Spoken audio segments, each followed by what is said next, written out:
एक बार फिर खुश आमदीद कहती हूँ गुड मॉर्निंग विद सभी में। और जैसे जैसे हमारी लाइफ आगे मूव करती रहती है और हर कोई पर्सन कहता है यार मैं सॉरी हेल्दी रहूँ और मेरा जो है ना वो सिस्टम जो मैं खाऊं पीऊँ और मेरी न्यूट्रिशन वैल्यू अच्छी हो, तो एक प्रॉब्लम होती है कि खाना हमारा हज़म नहीं होता। कुछ मिस्टेक्स ऐसी होती है, कुछ खा के सो जाते हैं, कुछ ओवर ईटिंग कर लेते हैं, रात को लेट नाइट खाना खा लेते हैं, फिर वो कहते हैं उनको खाना हजम नहीं होता। तो बहुत कुछ मिस्टेक्स होती हैं और इसके अलावा आज जो हम बात करें वो गैस्ट्रो स्टमक कैंसर। एक तो गैस्ट्रो यानी कि गैसेस बन रही हैं और गैसेस आपके कभी यहाँ दर्द कर रहा है, कभी पीछे जा रहे हैं, कभी आपके मैदे में दर्द हो रहा है, फिर स्टमक और मैदा एक ऐसी चीज़ है, कहते हो 101 बीमारियों की जड़ जो है वो आपका स्टमक है। फिर कैंसर एक ऐसी डिजीज़ है जो आपको न मरने देती है ना जीने देती है, आपको एक अजीब सी कैफियत का शिकार कर देती है और किसी भी टाइप का। और अगर स्टमक का हो तो आपके लिए ज़्यादा प्रॉब्लम क्रिएट, बल्कि कैंसर किसी तरह को प्रॉब्लम ही क्रिएट करता है। तो आज का टॉपिक है गैस्ट्रो स्टमक कैंसर। और जब एक बड़ी डिजीज़ की बात करती हूँ तो मेरे साथ उसी तरह आला मयार के और मकाम के ऑफ कोर्स हेल्थ कंसल्टेंट मौजूद होते, तब मैं उस मौजू पे बात करती हूँ, वरना नहीं। नॉलेजेबल पर्सन की जब मैं बात करूँ तो एवरी फ्राइडे मेरे साथ होते हैं। हिकमत में बड़ा नाम, 11 पुश्तों से उनकी जो है हिकमत चली आ रही है, उनके दादा परदादा और उनके भी दादा परदादा, और तमाम नुस्खे कदीमी हैं और तमाम नुस्खे ऐसे हैं जो बड़े बड़े, जैसे मैं कहूँगी मलका विक्टोरिया और ऑक्सफोर्ड यूनिवर्सिटी और डिफरेंट जगहों से बिलोंग करते हुए वो तमाम चीज़ें आगे चलते चलते एक ऐसी शख्सियत के पास आ गई हैं जो ये तमाम चीज़ें, अल्लाह पाक ने उनको बड़ी सलाहियत दी है, ऑलराउंडर हैं, नॉलेज बहुत खूबसूरत है। यानी कि नॉलेज इतनी ज़्यादा है कि एलोपैथिक की बात करूँ, हर्बल की बात करूँ, होम्योपैथिक की बात करूँ, एक्यूपंक्चर की बात करूँ, तो वन एंड ओनली कौन है? जी हाँ, हकीम अस्करी साहब। अस्सलाम वालेकुम। जी वालेकुम सलाम व रहमतुल्लाहि व बरकातहू। कैसे हकीम साहब? या अल्लाह की रहमत है, करम है। आज बहुत आपने आते ही मुझे कहा कि गैस्ट्रो स्टमक कैंसर। जी हाँ जी असल में बात यह है कि ये बड़ा अहम मौजू है और हर कोई इस पर बात नहीं कर पाता, क्योंकि ये एक बड़ा स्पेशली एक सब्जेक्ट है जिस पर मैं नाज़रीन को अवेयर करना चाहता हूँ कि ये असल में बात यह है कि गैस्ट्रो स्टमक कैंसर या स्टमक कैंसर, समझे ना, ये इसका ताल्लुक ये होता है कि आपके मुंह से, हलक से जो नाली जा रही है स्टमक की तरफ और स्टमक से आपका इंस्टेटाइन जी आंतों तक जो है ये गैस्ट्रो स्टमक कैंसर जो है यहाँ तक होता है। और ये इस वक्त मर्दों में बहुत होता है, औरतों में कम है। और तकरीबन एक साल में जो हमने कैलकुलेट किया है 6 लाख करीब जो है वो मौत लुक़मा अजल हुए हैं अल्लाह इस स्टमक कैंसर से। स्टमक कैंसर जो है ये बड़ा एक ऐसा मौजू है नाज़रीन, जो कि इसकी पहचान और इसकी शिनाख्त करना कि ये कैसे होता है, कब होता है और क्यों होता है, ये हम आपको नॉलेज देना चाहते हैं। इसमें हमारी ग़िज़ाओं का बहुत ताल्लुक़ होता है कि ख़ास तौर पर रेड मीट या अल्कोहल, स्मोक, सिगरेट जी का इस्तेमाल, या ये आजकल जो एक नशा शीशा चला हुआ है, इससे भी स्टमक कैंसर के बहुत सारे मरीज़ हमारे पास आए हैं। और ये इसमें मिर्च मसाले का बेदरेग इस्तेमाल, और फिर लाजमी बात है कि इसकी पहचान जो है वो क्या है। मिर्च मसालों के साथ साथ जो है वो आपका जो लाइफस्टाइल है वो आपका बहुत ज़्यादा बाहर के खाने, बाहर के बाज़ारी खाने वगैरह वगैरह पता नहीं कैसे बनते हैं। सही है, ठीक है, बहुत ज़्यादा इस्तेमाल, क्योंकि बाज़ार का खाना भी लोग होटलिंग भी करते हैं, मगर यह कि कोशिश किया कीजिए कि ज़्यादा से ज़्यादा आपको घर का खाना खाएं। और उसमें रेड मीट के साथ साथ जो है, क्योंकि रेड मीट कोई इतना नहीं है कि रेड मीट आप खाना छोड़ दें, बल्कि उसका एतदाल में रखें। कम से कम आप ये कि हफ्ते में 1 आध मरतबा 2 मरतबा इस्तेमाल करें। बाज़ लोग पूरा महीना वो रेड मीट के ही खाते हैं, तो इसमें वाइट मीट भी यूज़ किया जा सकता है। इसमें फ़िश है, चिकन है, समझिए ना। बाज़ औक़ात लोग कहते हैं हमें कि ब्रायलर से भी क्या स्टमक कैंसर होता है, तो ऐसा हमें कोई एविडेंस तो नहीं मिला कि जिसमें ये कहा जाए कि वाकई इससे होता है। लेकिन अगर इसकी फीड सही ना हो, इसका हैचरी में सही मानों में यानी पोल्ट्री फार्म में इसको सही खुराक या वो ना किया जाए, हेल्दी फूड ना दिया जाए, तो इससे भी होने का एहतमाल है। क्योंकि केमिकल का इस्तेमाल बहुत ज़्यादा होता है और इंजेक्शन जो है स्टेरॉइड्स उसको ज़रा बड़ा करने के लिए, हाँ, जल्दी बड़ा हैं कि बड़ी जल्दी ये बन जाए, तो उसके लिए भी लोग जो इस्तेमाल करते हैं उससे भी कैंसर होने का है अंदेशा है। और इसमें जो पहचान, एक सवाल आपका आना चाहिए था कि इससे कैसे होता है, कि कैंसर कैसे पता लगता है कि कैंसर। मैं आपके असल में डिटेल में खुद ही आप इतना अच्छा बयान फरमा रहे हैं, उसमें इंटरप्शन करना मुझे मुनासिब नहीं लगता। पहले तो आपने बता दिया कि क्या क्या रीजंस हैं, हमारी लाइफ स्टाइल काउंट करता है और बहुत सी चीज़ें। अब हम जैसे आपने खुद ही कह दिया कि भाई अब हम इसको किस तरह हम इसको पहचान कैसे कर कि भाई ये इस पर्सन को ब्लड टेस्ट करें या हमको कोई पेन हो रहा है, कैसे होगा? सिम्टम्स क्या होंगे? बिल्कुल बिल्कुल, सिम्टम्स जो बताना चाहते हैं हम, वो सिम्टम्स में ये है कि एक तो जलन रहती है, ठीक है, एसिडिटी, बहुत ज़्यादा जलन रहना, बाज़ औक़ात जो है अल्सर की कैफियत भी होती है, और अल्सर अगर बिगड़ जाता है तो वो भी स्टमक कैंसर की सूरत बन जाता है। बाज़ लोग जो है अल्सर के मर्ज़ में भी बहुत परहेज़ियाँ कर जाते हैं, जिससे ये मसला ख़राब हो जाता है। और इसमें यह है कि बाज़ औक़ात देखिए स्टूल जो है, पखाना जो है वो आपका लेटरिन, वो काला आना शुरू हो जाता है, और इसका मतलब ये कि उसमें ब्लड आ रहा है, और या खून की उल्टियाँ वगैरह अगर आती हैं तो ये भी अलामत होती है कि खुदा न खास्ता कैंसर जो है स्टमक कैंसर है। खून की उल्टियाँ बाज़ औक़ात जो है वो अल्सर में भी आती हैं, मैदे के अल्सर में भी आती हैं, तो ये टेस्ट वगैरह जो है ये बहुत ज़रूरी हो जाता है इसका करना।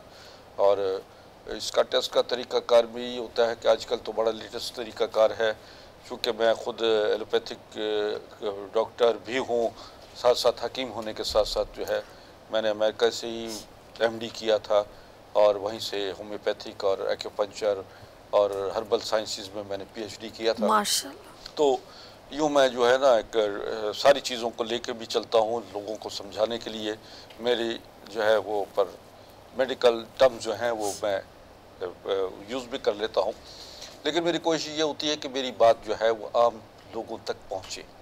बिल्कुल ठीक, आम लोग मेरी बात को समझें, क्योंकि हमारे मुल्क में नौखानदगी है, और हमारे दही इलाकों के लोगों को भी पता लगना चाहिए कि ये मसला जो है वो कैसे, इसकी शनाख्त क्या है। ये आपका बड़प्पन है हकीम साहब जो है ना, वो सादा ज़बान इस्तेमाल करते हैं ताकि जितने लोग हैं, जो ख़वातीन इस वक्त देख रही हैं, तो वो समझ सकें कि वो कोताही कहाँ पर कर रही हैं। जी हाँ, बिल्कुल। बात और दूसरा एक और चीज़ है कि जिसकी तरफ मैं इशारा कर देता हूँ, आना चाह रहा हूँ, कि हमारे पास जो मोबाइल का इस्तेमाल होता है, बाज़ बच्चे लोग जो है पेट पे मोबाइल रख के सो जाते हैं या जेब में रखते हैं, तो उससे भी ये मोबाइल की जो शुआएं हैं, रेज़ेस हैं, ये भी आपको कैंसर की तरफ ले जाती है। Oh my God.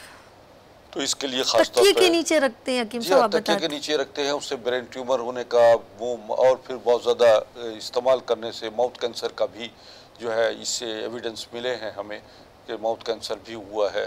क्योंकि हमने लास्ट टाइम में माउथ कैंसर पे भी बात की, हमने ब्रेस्ट कैंसर पे भी बात की, तो इसी तरह जो है ब्रेन कैंसर जो है, ब्रेन ट्यूमर होना, ये भी, इसके भी केसेस बहुत ज़्यादा हमारे पास आते हैं। चूँकि आज का हमारा मौजू स्टमक कैंसर है, तो हम उसको लेके चलते हैं। अच्छा, ये आगे चलें, आपने कहा हमारी आंतों से आगे इंटेस्टाइन से चलते बड़ी आंत, फिर बड़ी आंत, छोटी आंत, फिर हमारा स्टूल पास होना है। स्टूल पास होने की जो आपने बताई, उसमें ब्लड आना भी है, क्या उसके अंदर कोई और भी प्रॉब्लम हो सकती है, जैसे कॉन्स्टिपेशन हो सकती है या मोशन हो सकती है? हाँ, बिल्कुल। देखिए, बस मरीजों में ये होता है कि उसकी अलामत ये भी है कि खाना देर से हजम होना, ठीक है, खाना खाने के बाद पेट का फूला रहना, वजन कम हो जाना, समझे ना, तो उनको कैंसर का होता है। और या बाज़ औक़ात जो है स्टूल में जो मैंने बताया कि खून का आ जाना, ये भी अलामत होती है। बशर्ते कि उसको देखा जाए कि कहीं उसको पाइल्स वगैरह यानी बवासीर तो नहीं है। सही। तो ये चीज़ें होती हैं, बाज़ औक़ात बवासीर का मामला भी बिगड़ जाता है, वो भी कैंसर की सूरत में होता है। कैंसर जो है वो जेनेटिक प्रॉब्लम भी है, कुछ लोगों को ज़्यादा फैमिली से उनकी फैमिली में जिनके यहाँ ज़्यादा कैंसर का मामला होता है, जैसे स्टमक का कैंसर है या ओवरी का कैंसर या ब्रेस्ट कैंसर वगैरह होता है, तो उनके कैंसर, उनके जेनेटिक प्रॉब्लम तो हम ख़त्म नहीं कर सकते, तो उसको तो हम खानदान में जैसे जिसको प्रॉब्लम हो, लेकिन हम उन लोगों के लाइफस्टाइल को चेंज करने की तरीका होता है कि वो चेंज कर दें, अपना खाना पीना दीगर चीज़ें वो आप जो है वो अपने बदल लें, ताकि इसमें जो बहुत ज़्यादा बलगी हैं, मोटे लोग हैं, उनको वो अपने आप को दुबला करें, वॉक करें, एक्सरसाइज करें, क्योंकि मोटे ओबेसिटी जो है वो भी उसमें भी देखा गया है कि उनके लिए ये वो कैंसर का, स्टमक कैंसर का बहुत ज़्यादा उनके। सर आपने सबसे पहले वजह बताई, फिर आपने उसका वजह हमारे क्या क्या कैंसर होता है, उसके बाद आप उसकी इंडिकेशन बताई कि नज़र कैसे आता है, हमें पता कैसे चलेगा। अब हम बताएंगे इसका सोल्यूशन खाने पीने में क्या इस्तेमाल और आपके मेडिसिन उसके बारे में चाहूँगी फिर, क्योंकि मैं आज हकीम साहब बड़े एक छुपे रुस्तम में इस बीमारी के एंड का बताने के बाद फिर इनके पास हम चलेंगे, ये कुछ और भी कुछ कर रहे हैं, बड़ा सरप्राइज आप लोगों के लिए, आवाम के लिए। तो मैं चाहूँगी हम इसके ऊपर दवाई के ऊपर भी आए और खाएं क्या, खाएं खाना पीना क्या करें। क्योंकि टाइम हमारे पास कम है, तो मैं चाहता हूँ कि इसको करने के बाद अगले मौजू को हम लें। इसमें अगर अचानक आप ये महसूस करें ख़वातीन हज़रात के वज़न कम हो रहा है, डाइजेस्टिव सिस्टम डिस्टर्ब है, बेदे में, पेट में, आंतों में जलन का एक बहुत ज़्यादा सिलसिला है, तो आप फौरी तौर पर मेरे फ़ोन नंबर चल रहे हैं, आप हमसे रब्ता कर सकते हैं, किसी अच्छे मौलिस से रब्ता कर लीजिएगा। तो दूर दराज के लोग जो इस वक्त पाकिस्तान से बाहर भी बैठे हुए हैं, मैं उनको ऑनलाइन कॉल के ज़रिए उनको एडवाइस भी देता हूँ और उनको अद्वियात भी, हमारी पूरे मुल्क में अद्वियात भी जाती हैं और इसके बड़े अच्छे नताइज भी निकल रहे हैं। देखें, मैंने भी अलामात बताई कि क्या क्या अलामात हैं और इसमें एलोपैथिक में तरीका इलाज क्या होता है, उसमें सर्जरी है, रेडिएशन है, केमोथेरेपी है। अच्छा, इसके साथ साथ अगर ये करवा रहे हैं लोग तो इसमें कोई हर्ज नहीं है, क्योंकि ये मर्ज़ को कंट्रोल करते हैं और मर्ज़ कंट्रोल जैसे जैसे होता रहता है, हम कहते हैं कि हमें मौका दीजिए, साथ साथ आप जैसे हॉस्पिटल में इलाज करवा रहे हैं और उसके लिए आपको इम्यूनिटी को स्ट्रॉन्ग करने के लिए और सिस्टम को मुकम्मल तरीके से इस फिट करने के लिए और कैंसर का बॉडी से हमेशा के लिए ख़त्म करने के लिए हमारी अद्वियात जो है वो इस्तेमाल करें। हमारी अद्वियात जो है नैनो टेक्नोलॉजी के तहत तैयार होती हैं कि जो फौरी तौर पर बड़ी तेज़ी के साथ खून में शामिल हो जाती हैं, जिस्म को इसमें कैंसर को सर्च करती हैं, खून के ऑक्सीजन लेवल बढ़ा देती हैं, इम्यूनिटी को स्ट्रॉन्ग करती हैं और यूँ वो बॉडी से ख़ुद सर्च करके हड्डियों तक में फैला हुआ जो कैंसर होता है, क्योंकि कैंसर जो है वो ये सफ़र कर रहा है, ट्रैवल करता है बॉडी में, तो इसको पूरी जिस्म से पाक साफ़ करके आपको कैंसर से मुस्तकिल तरीके से आपको उसमें ख़त्म कर देता है बॉडी से। देखें, कैंसर की स्टेजेस हैं, मुख्तलिफ हैं। ये क्यूरेबल है, फर्स्ट स्टेज है, समझिए ना, अर्ली स्टेज में कैंसर जो है वो कंट्रोल हो जाता है, सेकंड स्टेज में भी कैंसर कंट्रोल होता है, थर्ड स्टेज तक कंट्रोल हो जाता है। लेकिन जब फोर्थ स्टेज पे हम जाते हैं तो फोर्थ स्टेज पर इसका इलाज तो हो जाता है, हम उसकी लाइफ को प्रोलॉन्ग कर लेते हैं, ज़िंदगी बढ़ जाती है हमारी अद्वियात से। तो देख, बात तो यह है कि मरना तो सबने है, बिल्कुल, ठीक है ना। अब हर आदमी का कोशिश ये होती है कि वो दुनिया में आया है तो ज़्यादा से ज़्यादा वक्त दुनिया में गुजारे और दुनिया में रहे, तो मरने को तो कोई तैयार नहीं होता इस सिलसिले में। लेकिन हम खुद अपने आप को उस मौत की दहलीज पर ले जाते हैं कि जो हमारी आदतें, हमारी कुछ मामलात ऐसे होते हैं कि हम ग़िज़ा के हवाले से गुस्सा बहुत करना, टेंशन बहुत ज़्यादा लेना और फिर हमारे घरों में कुछ हमारा जो खुराक है, खाना है, उसमें हेल्दी अंदाज नहीं इख्तियार किया जाता। उस ग़िज़ा को बाकायदा देखिए, ग़िज़ा में अब हमारे यहाँ ग़िज़ा की तरफ कि अब आप ग़िज़ाई हवालों से अब कैसे मोहतात रहें, कौन कौन सी ग़िज़ाएँ खानी चाहिए जिससे आपको इस मर्ज़ से निजात भी मिल जाए और इस मर्ज़ से बचे भी रहें। जो लोग इसका शिकार हो चुके हैं वो अपना सुबह का नाश्ता जौ के दलिए से करें। बेहतरीन बेहतरीन। जौ का दलिया आंतों के लिए, पेट के लिए, गुर्दों के लिए और आपके ब्लड प्रेशर को करता है। जौ में, दलिए में आप खजूर डाल सकते हैं। इसी तरह अगर कब्ज़ है और आंतों का मसाइल हैं तो अंजीर का इस्तेमाल लाजमी कीजिए। अंजीर 3 अदद अंजीर, 3 अदद खजूर, बादाम को 5 दाने 6 दाने बादाम और पिस्ता और अखरोट का शामिल कर लीजिए। इम्यूनिटी स्ट्रॉन्ग भी रहेगी और ये आपके बॉडी को आपके जिस्म से कैंसर का मुदाफ़ियती निज़ाम आपका पैदा करेगी चीज़ें। इसी तरह आप अगर पेट में जलन है, मैदे में जलन है, आंतों में जलन है, सोजिश है, तो वो उसके लिए बेहतरीन दवा जो है, मैं आपको नुस्खा बताता हूँ नाज़रीन। केला ले लीजिए, 2 अदद केले, 1 पाव दही और उसको मैश कर लीजिए केले को दही में, और उसको आप सुबह और शाम दिन में 2 मरतबा इस्तेमाल कीजिए। और इसबगोल की भूसी इस्तेमाल कर सकते हैं। 2 से 3 चम्मच जो है इसबगोल की भूसी गर्म पानी में मिक्स करते ही फ़ौरन पीजिए खाली पेट। सुबह निहार है, दोपहर का टाइम है, खाली पेट है, या रात को सोते वक्त पीजिए। तुख्मे बालांगू का इस्तेमाल है वो बड़ा ज़बरदस्त है। बंद गोभी से बहुत अच्छी होती है। तुख्मे बालांगू का इस्तेमाल जो है वो आप कीजिए, उसमें 1 चम्मच पानी में डालकर उसको जब फूल जाए तो वो भी शरबत बजूरी के साथ, शरबत अंजुबार के साथ या शरबत किसी भी ऐसे शरबत के साथ या दूध के साथ या दही में मिलाकर भी इसमें इस्तेमाल किया जा सकता है। खाली पेट भी इसबगोल ये तुख्मे बालांगू 1 चम्मच खाली पेट भी डाल सकते हैं, पी सकते हैं। अगर आपके मैदे में कोई ऐसा प्रॉब्लम, स्टमक अल्सर जो है या आपका कैंसर जो है, उसके लिए बड़ा ये सूटेबल है, बड़े इसके अच्छे नतीजे जाते हैं। मैं ये देख रही हूँ जितने भी फलों की, बिल्कुल हाँ बताइए, जी जी बताइए बताइए। ऐसे ही फलों का इस्तेमाल जो है वो बहुत ज़्यादा रखना चाहिए। जितने भी मौसमी फल हैं वो आपके लिए बहुत सूटेबल भी है, आपको ताकत भी देंगे और आपकी इसको आपको हेल्दी करेंगे, और ये आपके मैदे और जिगर के लिए, आंतों के लिए, स्टमक के कैंसर के लिए ये बड़ा बहुत ज़रूरी हैं। फल भी सब्जियां हैं जिसमें घिया, तोरी, कद्दू, टिंडे, लौकी और बंद गोभी, तो ये सब्जियां बहुत ज़्यादा आपको इस्तेमाल करना है। आपको सलाद का इस्तेमाल बहुत ज़्यादा रखना है। और इसी तरह चुकंदर भी आपके लिए खून पैदा करता है, और गाजर, ये सलाद के तौर पे इसको ज़्यादा से ज़्यादा इस्तेमाल करें और कोशिश करें कि खाना खाते ही सोएं ना, खाना खा के बैठे ना रहें, खाने को डाइजेस्ट करें, कंज्यूम करें और अपने आप को एक्टिव रखें, यकीन और ईमान की कैफियत में रहें। मर्ज़ कोई भी हो, मुकाबला करने के लिए आपके अंदर जुर्रत हो, आपके अंदर ताकत हो। खौफ की कैफियत नहीं होनी चाहिए।